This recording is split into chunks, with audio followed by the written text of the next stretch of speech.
If you were in a wasteland desert gang, what do you think your theme would be? I'd probably find myself a nice trench coat. Maybe keep the tie going. And then get some maybe like a top hat. Okay. So I look stylish before I die, like immediately.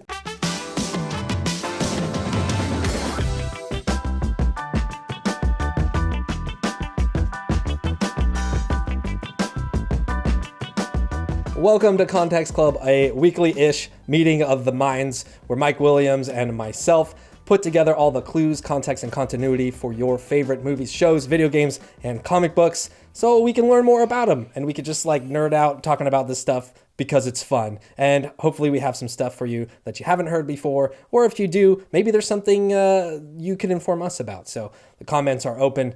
The show has started. Mike Williams, what's up, dude? How have you been? I've been pretty good. Just living life. How have you been? Hanging in there, man. I had some plumbing issues last week at my grandma's house. There was mold involved, and a 94-year-old lady. It's a bad mix of things going on, but now we're here. We're back. We're ready to talk. Oh, also, I saw Furiosa, which ruled. Do you want to talk about Furiosa? Let's talk about Furiosa. I've heard that it is a very good movie from people, maybe with some pacing issues. I've heard it's like 2+ hours long. It's long. I don't even look at total runtimes for movies anymore. I kind of just go in, try to experience it on its own terms. It is what it is. You kind of know when you buy your movie ticket, it usually says or whatever, or you're reading a summary or something, looking at the trailer. There's usually some type of thing there, but I kind of knew what I was getting into, right? This is like a prequel for Mad Max Fury Road, which featured Furiosa, as portrayed by Charlize Theron, I believe. Is that correct? Charlize Theron. Yeah, there we go. Sorry. Bad with names, bad with words, but here we are. Anyways, and it's got Chris Hemsworth, who's just acting his whole ass off. He just completely transformed into a different person. You've got Anna Taylor-Joy. I think that's also right. I get these names, always mix them up. Anya, but yes. Yes, okay, Anya Taylor-Joy, who also is just the performance is through the roof. And we're revisiting this world that we've seen in Mad Max Fury Road. And it is very much what it is. And I think the thing that excites me about a movie like Furiosa is it's very much a genre film, right? We don't get a lot of these anymore, outside of superhero movies, right, as a genre film, but you don't really get a Mad Max, a post-apocalyptic world in the same way. I feel like we get attempts at it through television shows.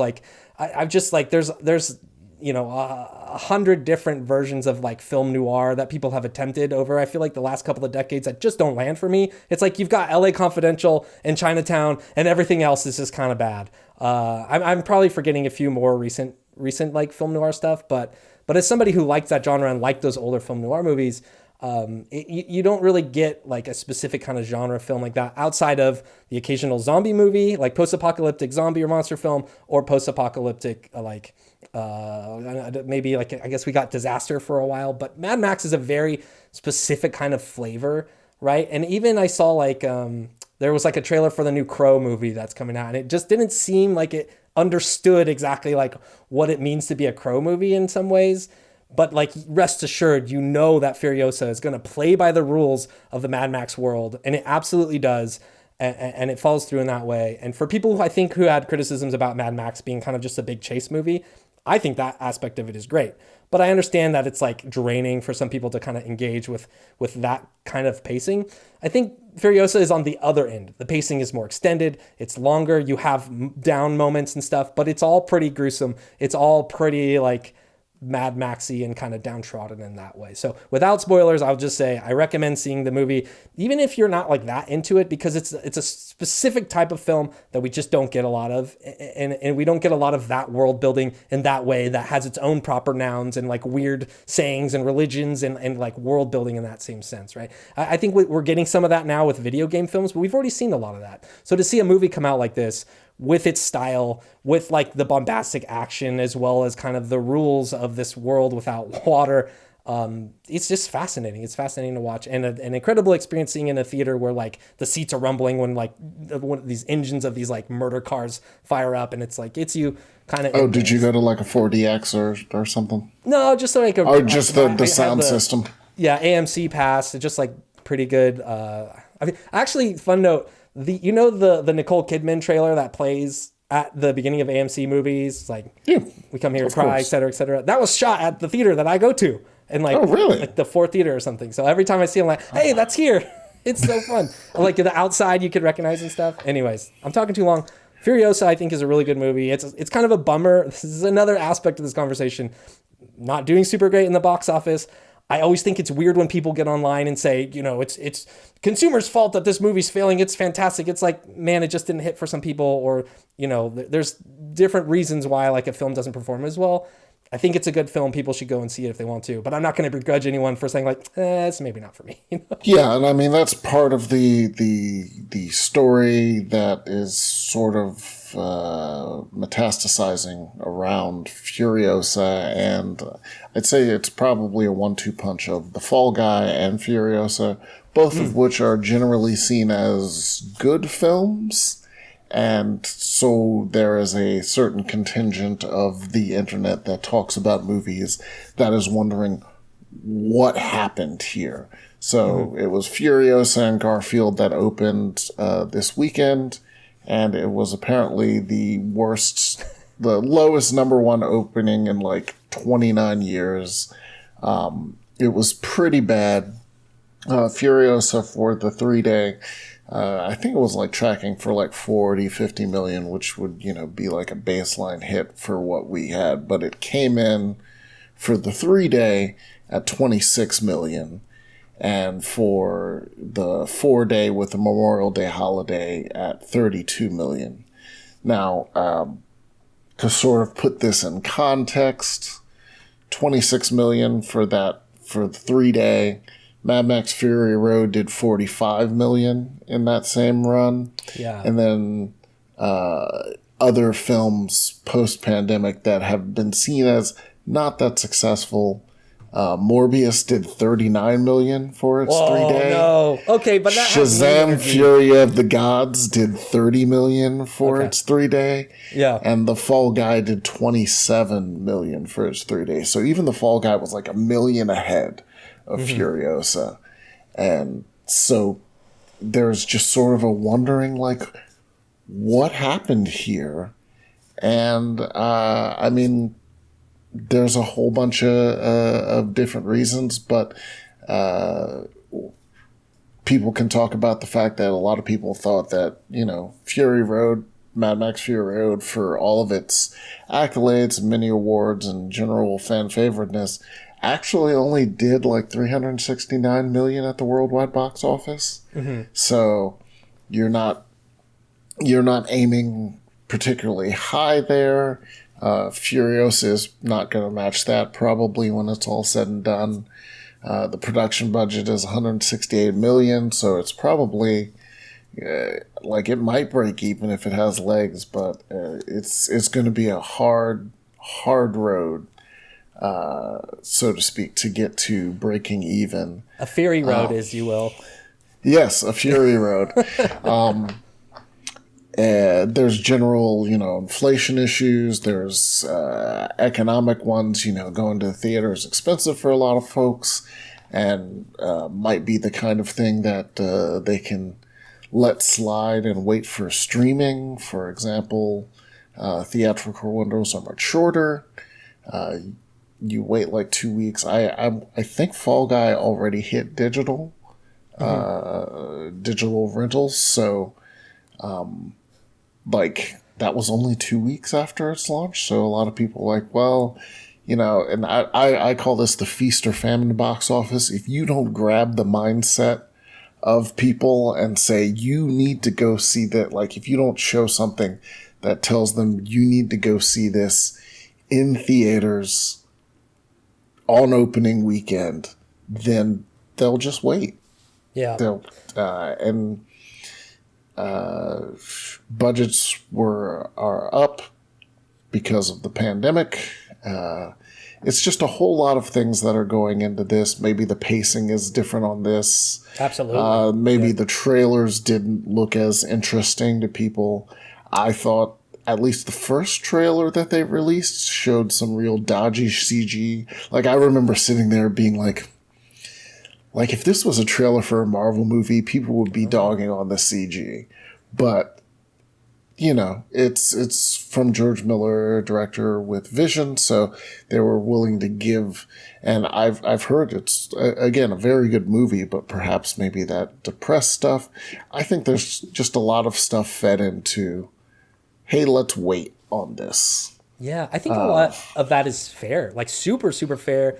You're obviously not courting the like family audience with this film. It's like, it's almost niche in the way, like my comparison to it in the realm of video games is we just hit something similar with Hellblade 2, where it's like the kind of marketing and trailer around that doesn't exactly showcase what makes it important and special to get right away. It's like, and I think something is similar, like what you're saying with Furiosa here, where it's like, I was bought in because I just wanted more of what we got with Fury Road. And I think there's a lot of that in Furiosa, but it comes at the cost of like a longer movie that's a lot more drawn out. It doesn't have the same, I mean, some of the characters are the same, but it doesn't have the same, like, the same makeup of characters that you remember from the first one, right? They would have almost been better off, and this is like cliche Hollywood bullshit, but they would have almost been better off making a sequel, right? Than going the prequel route and trying to get people to care about stakes that in a way that they already know how things are going to shake out, right? And as a criticism against Furiosa, I don't think that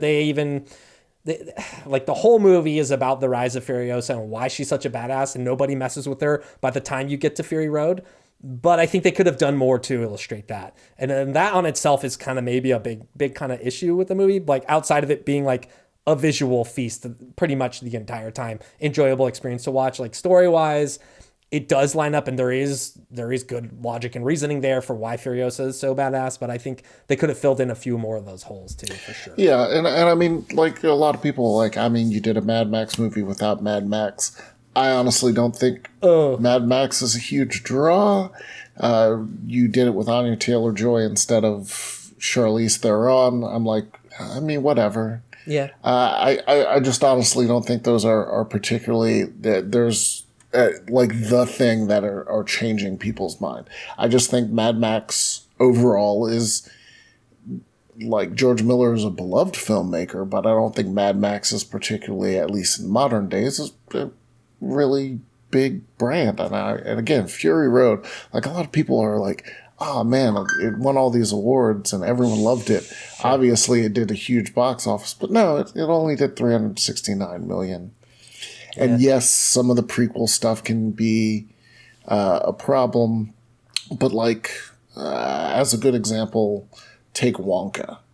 That just came out. Timothée Chalamet, that's a prequel. Incredible movie. Right. It launched during the Christmas season, so that gave it a bit of a boost. But in the end, it still, like, resonated and hit enough people that it got to, like, 629 million. Mm-hmm. So, like, that is a prequel. It has all of the issues and problems inherent in prequels. It doesn't have any of the original Wonka, baggage. Gene Wilder's dead. So, yeah. So. Ouch, man. The way you said that. Oh. Yeah. I don't think any of that stuff really matters if you somehow create this feeling in the audience that it's something that they have to go see. And Wonka did that in a way that Fury Road did not.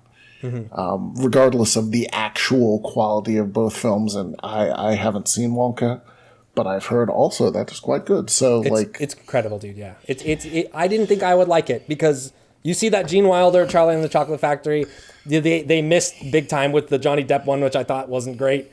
The Johnny Depp, Charlie and the Chocolate Factory, but this Wonka movie, and it's probably, I have a kid lens, right? I have kids, so it's easy to see it through their eyes. And it's from the Paddington director, so that guy knows how to land a film, like a good family film. I think it's important to note the thing with Wonka too is that they set it up in a way to retcon, like they could go right into a Charlie and the Chocolate Factory movie, or they could make like 3 more movies between those with that kind of character, those characters in that makeup, and do really well. Like it's just, They really understood what they were dealing with in that world. And I think they also got away from the part of what made Charlie and Chocolate Factory special with Gene Wilder's like the darkness aspect of it. And there's a little bit of that, but they've kind of pretty much washed their hands of that kind of angle of it and still make it this kind of incredible and joyous experience. He's still kind of out there in a way and says wild stuff in a way, but he's more of kind of not like a hopeless idiot, but like a beyond positive, like force to be reckoned with. And when something goes wrong, he's like, well, that's terrible. But then he like figures out a way to make it not. It's just, if you haven't seen it, I highly recommend it as well. Yeah. But yeah, going back to Furiosa, it's I think a lot of the criticisms are really fair about it. And also to what you're originally saying, I'm surprised that Fury Road, a Mad Max movie, did as well as it did, because it is very like a specific cliche, right? That's like my dad's type of science fiction films that he used to watch and stuff like that. And it's like when they came out with Fury Road, I'm like, really? They're going to do Mad Max? And then obviously they Frank Miller the hell out of it. George Miller? Frank Miller. Did I mix those up?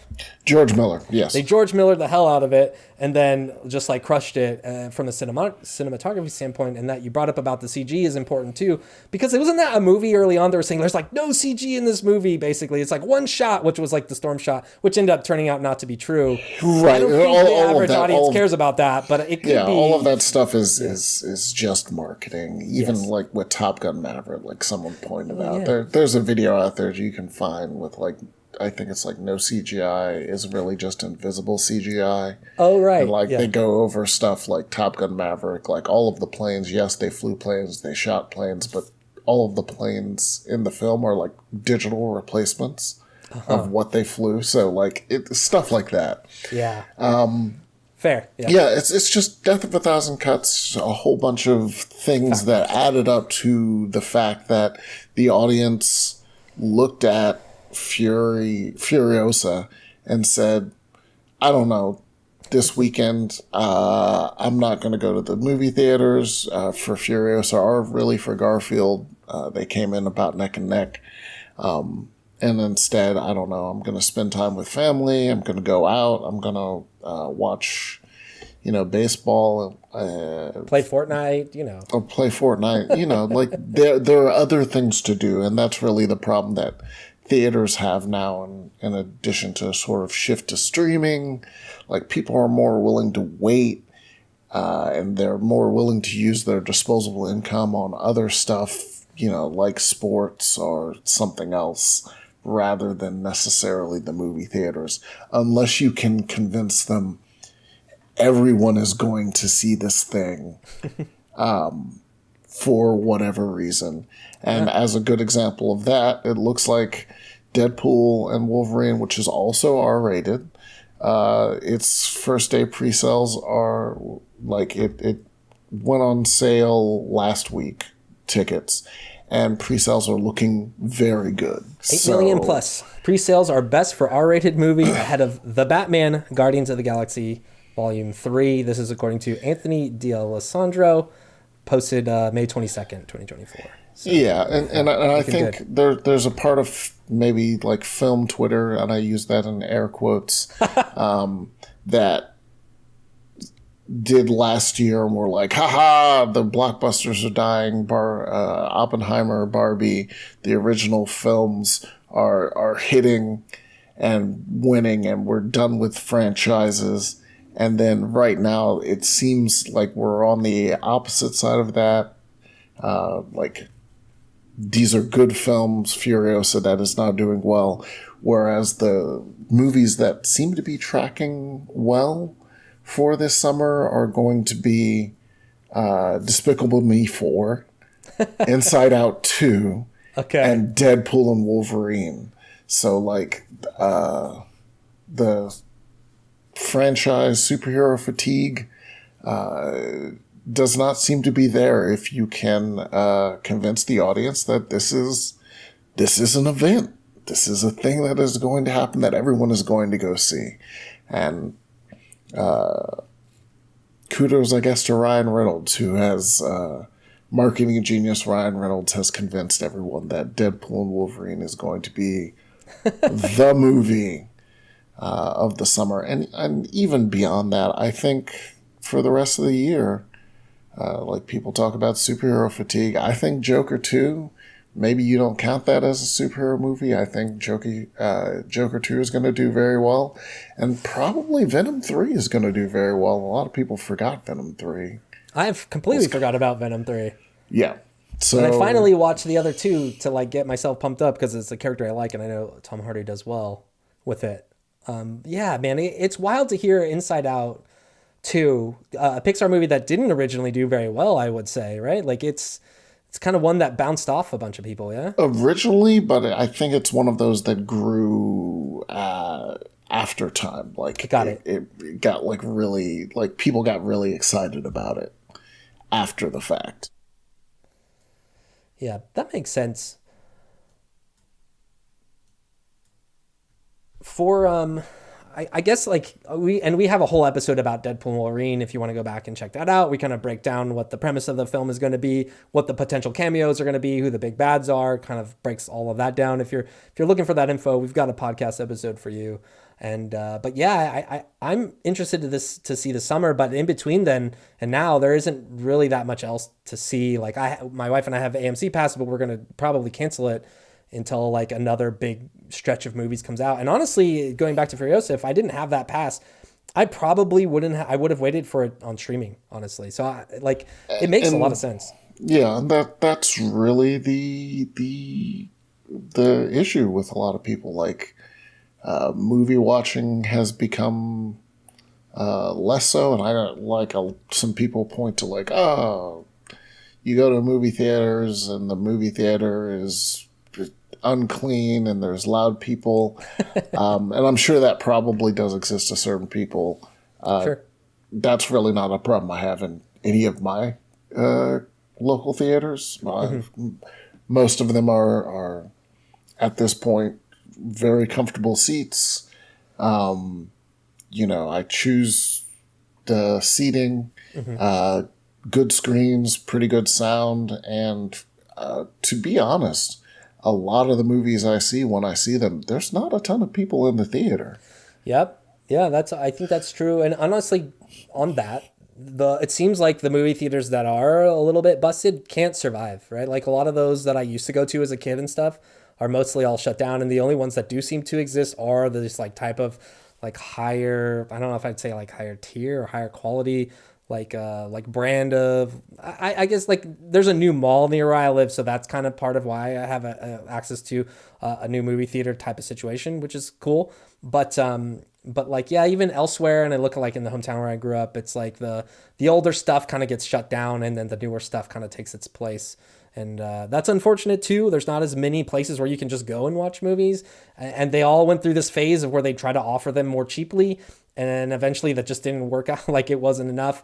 And now even with, it's kind of scary too though, because even with these like kind of nicer, newer movie theater experiences, they're starting to offer old movies to like bolster that stuff up, and that's also part of like and what's going on with Disney and that too. Yeah, and there are a lot of re-releases that are coming out. Like we've just had the Star Wars re-release for the Phantom Menace. Yep. All of the Spider-Man movies were re-released in order. The Mummy. The Mummy is coming. That was a weird one. And we got new films as well, like Bad Boys Ride or 3? Die. No, it's third one. It's 4. It's 4? But the last one was the Bad Boys 3 was Bad Boys 4 Life. Oh. When they should have saved that for 4.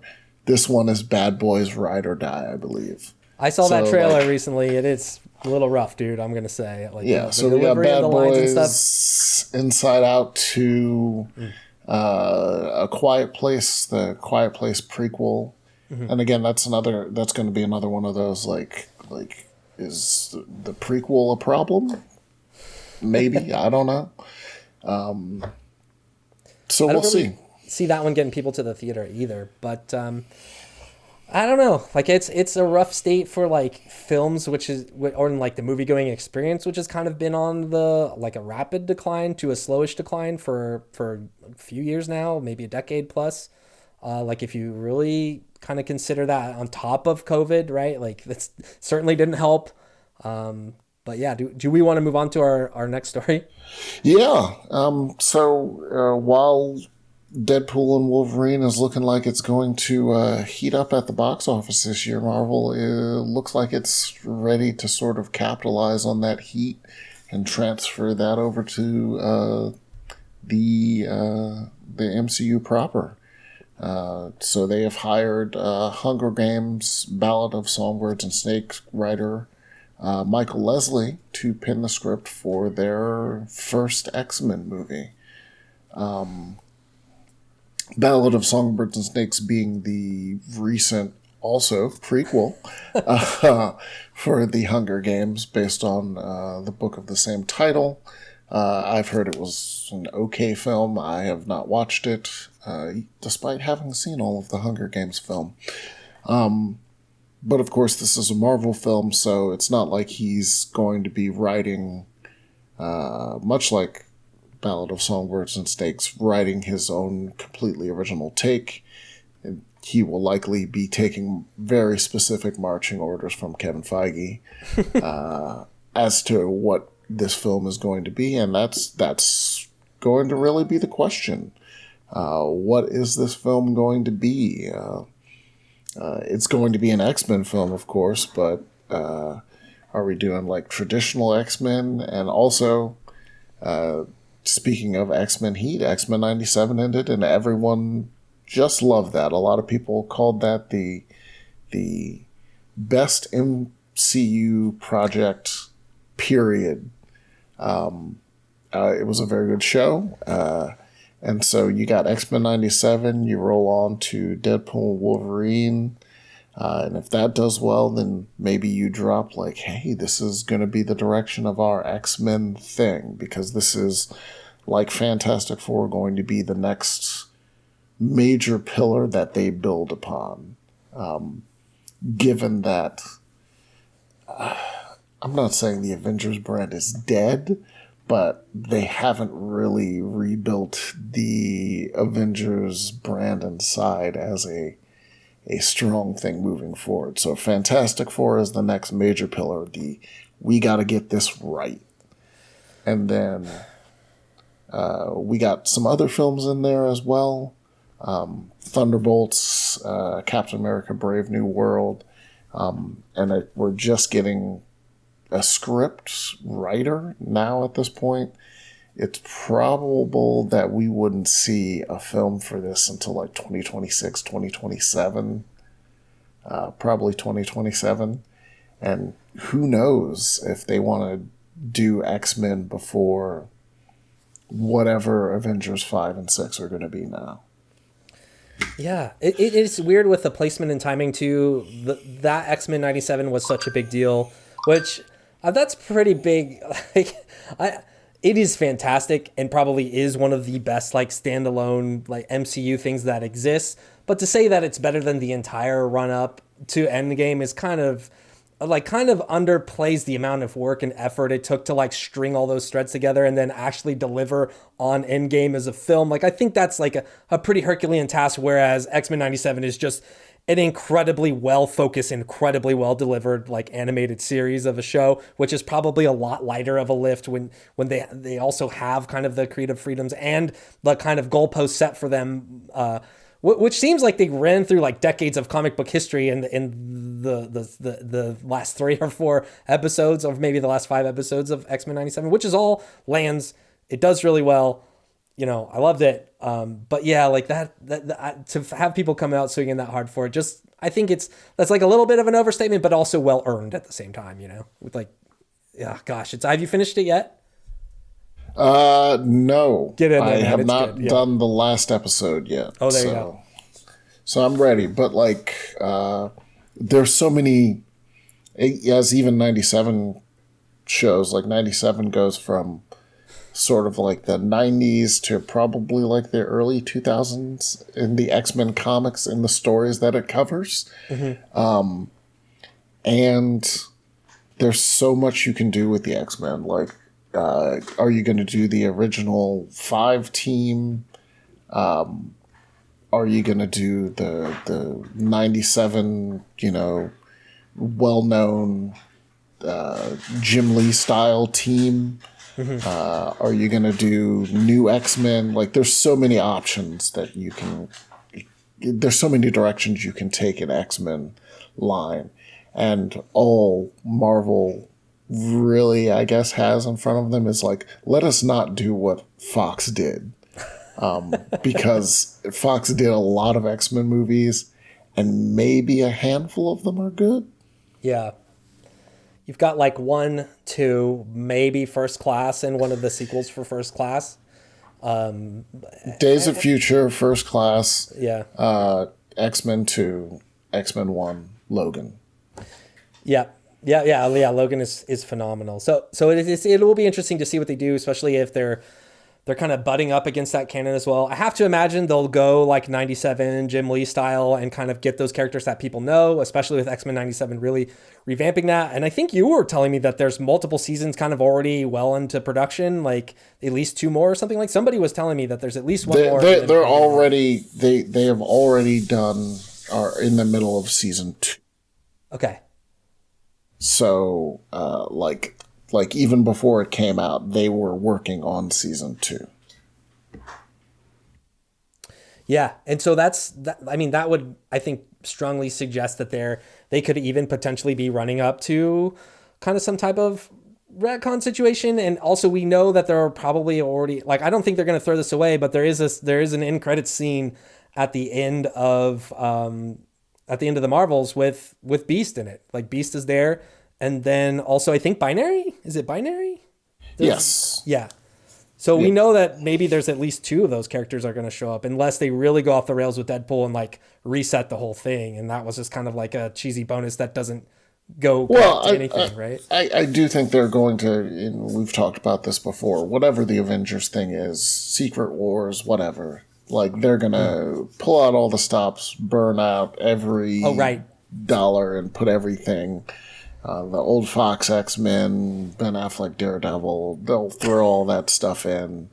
Everyone will get a cameo, and then they will level the ground, and with Fantastic Four and X-Men will carry them forward.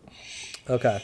And that's not to say they'll fully get rid of. I certainly think that they'll, Daredevil Born Again is happening.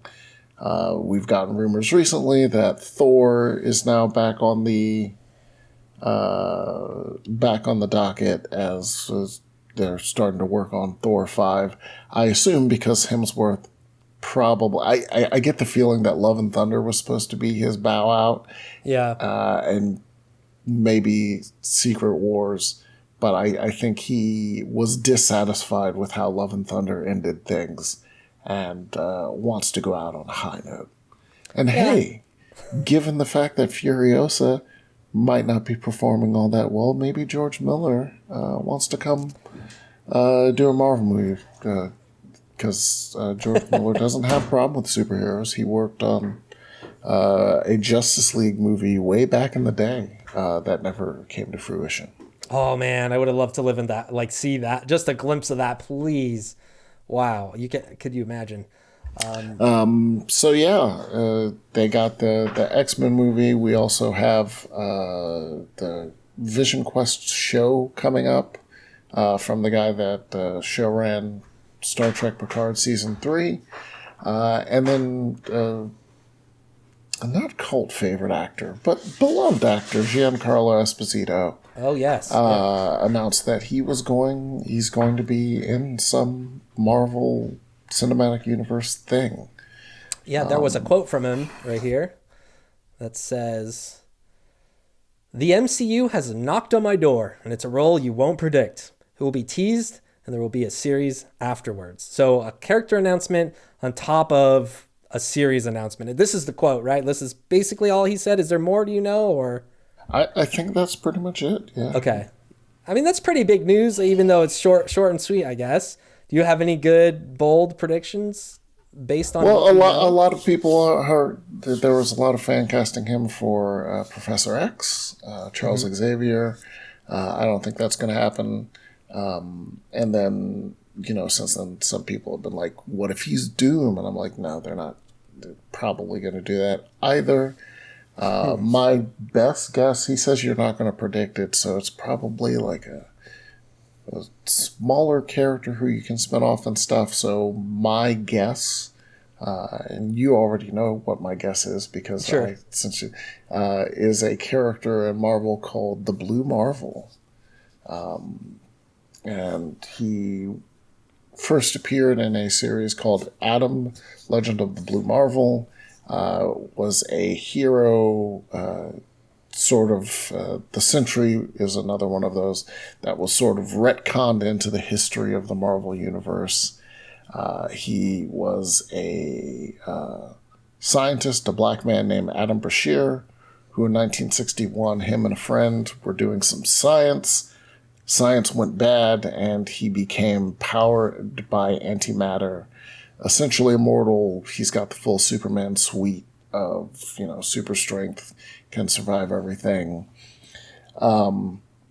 That costume that you see there is like his classic costume back when he was a hero. But during one of the fights, the costume sort of tore open, and the world was able to see that the Blue Marvel was a black man. So basically, the president at the time, I believe it was supposed to be John F. Kennedy, was like, yo, I need you to take a knee and not do hero stuff anymore. And Adam was like, sure. And that was the explanation for why there was no Blue Marvel and sort of the rise of the Fantastic Four and Spider-Man and all that in the Marvel Universe. Jeez. And then the image that you have there is sort of the character as he is seen in the modern day, where he is a hero. He is, functionally immortal, very strong. Reed Richards, smart, but he generally does not do the superheroing thing as much anymore. He is a lot more of the sort of science hero in the style of, the Fantastic Four and stuff like that. Like, it's less punching guys out and more like, let's do weird super science and go to the far ends of the Marvel Universe and explore stuff. So... Would you say he's like kind of a more physical character, or no?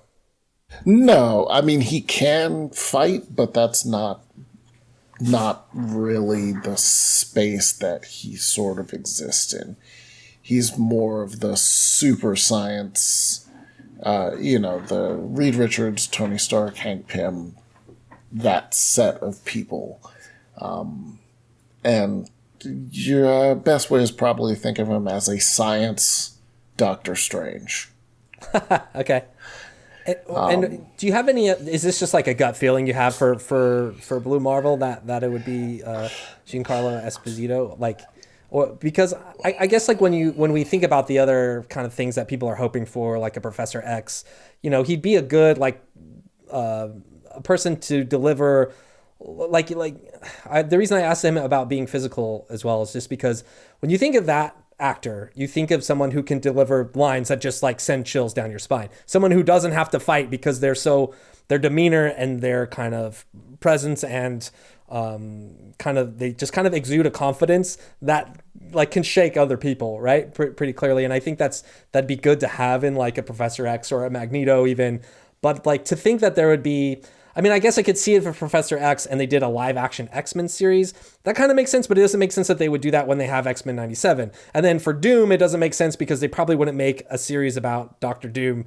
There's not a lot there without like a opposing. I mean, I think they could do, he could do either of those roles or something like that. But his statement that you're not going to guess it points me away from those bigger characters, whereas the Blue Marvel is sort of, again, like in the current Marvel Comics universe, is sort of that elder statesman. Like he is the guy doing stuff. The other heroes listen to him because, hey, you were doing this and then you stopped doing this, but you're still very important overall to the fabric of the universe, so we do listen to you. And I think there's a lot of lot of fun that could be had. My guess is Esposito would do the older iteration of him, and maybe you have a younger actor, or I hope not, a de-aged Esposito. The idea is that he is functionally immortal, so whatever. Okay. But you have sort of Esposito like trailing this character's life through sort of the civil rights era. Like, he gets powers, he's a hero, everyone loves him, then they find out that he's black, and it's like, yeah, you gotta go away. And then you have him come back, and now you have this character, like as pictured here, who is very powerful, but it's like, yeah, man, that's just not my thing, though. Like, I'm not gonna go out there and punch Doctor Doom in the face unless I really, really have to. Man, I think that sounds good. You're pretty clever when it comes to, like, obviously Marvel and DC lore, and like, and also film. So I think you have really good instincts about it. But so it makes me curious, like, what other possibilities you think it could be if it wasn't Blue Marvel, because I can't really put my finger on it either. Like, I'm not equipped enough, right, to pull something like Blue Marvel as quickly. And so I'm trying to just rack my brain with all these things that could potentially have series. It's like, do they get an alternate Nick Fury or something? Because now because in the Marvels they set up that there's two Earths and stuff. And I know that we might get to a conversion point where that doesn't matter anymore. Like, and if there's a series, like, do they go back to S.H.I.E.L.D.? That doesn't, it's like everything I try to think of, it's like, it probably doesn't make sense for Disney and Marvel to like launch a series based around this outside of X-Men, outside of, and that is part of the weird part. It's going to go to series because, like, Marvel has said that they're going to pull back and do fewer series and fewer films. And so what's clutch, right? Like, so what do you think is the most important series to Disney and Marvel going forward? Like, what's big enough to do it? And I honestly can't think of it. And what's clutch, what's pillar, combined with you're never going to guess is real. It's real hard. Whereas you can put, this guy, he's been on a couple of teams. You can put him in like Ultimates or Defenders or something like that. Oh, and Defenders come up would be with interesting. something. Yeah. So it's possible. Like, I don't know if they would do just a series. Like, if it's a series, if it's just going to be starring him, or more likely it'd be an ensemble thing. Who else is in Defenders? Well, he would be Ultimates, the original version, as of course the Avengers of the Ultimate Universe, but this team was the Ultimates, which was like Captain Marvel, the other Captain Marvel Spectrum, Miss America, America Chavez, who we saw in Doctor Strange, Black Panther, and there was one more person. Give me a sec. Pull it up. Yeah, in this article they're speculating about Doctor Doom. We're looking up right now what the Ultimates, like, original lineup with Blue Marvel was. But yeah, man, incredible casting. Like, for wherever he lands, like, it's going to be a win. So good on them for just being like, we want you specifically for whatever this role is. Yeah, so that's the team. It was Blue Marvel, Captain Marvel, Spectrum, Black Panther, and Miss America. So that's a pretty flurry. Oh, and Galactus, but we're not going to talk about that. Like, that was just a weird. But again, super science team. Less punch-ups, more let's do weird science stuff.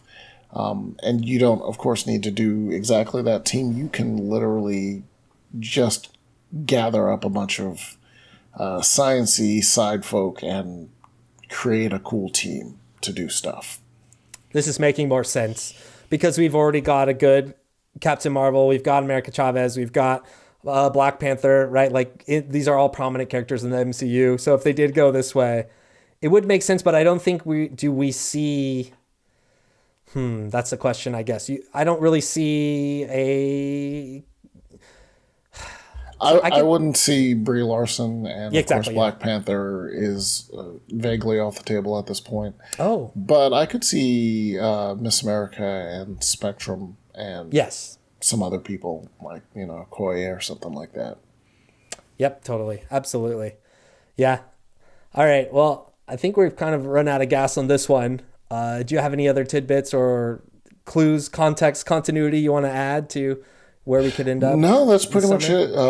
He's the original series is good for background, but it's not necessarily a series I enjoy. But if you look up The Ultimates by Al Ewing, that's a pretty fun series. In sort of that super science, do weird stuff, explore the edges of reality kind of book. Right on. Good recommendation. And I always like to get those. We should write them down somewhere, honestly, so that we can have like a essential reading list for the Context Club. But maybe we'll get on that. In the meantime, we're going to work on thinking about what we should do for next week's episode. I am, of course, Evan Campbell at Darth Burrito on Twitter, as well as on Blue Sky. Mike, you are at Automatic Zen on Twitter and MH Williams on Blue Sky. You can check out our random musings there. And, we'll catch you next week. Thank you, everyone, so much for watching. And leave us lots of comments because we'll goof around in there and respond and stuff if you've got questions. All right. Peace. I might have also suggested like a possum gang where you just pretend to be dead all the time. So you always just look dead. And then you could just, just like lay down in the waste and like, oh, those dudes are already dead. Let's not even. That is in a war. I call it the Mike Williams method, which is you go out and when they start the charge, you make sure that you are at the back of the charge and you fall down immediately, and you just play dead for the entire fight, as far away from the fight as you can get, while still looking like you were in the fight. Wow, it feels like you thought about this actually a little bit.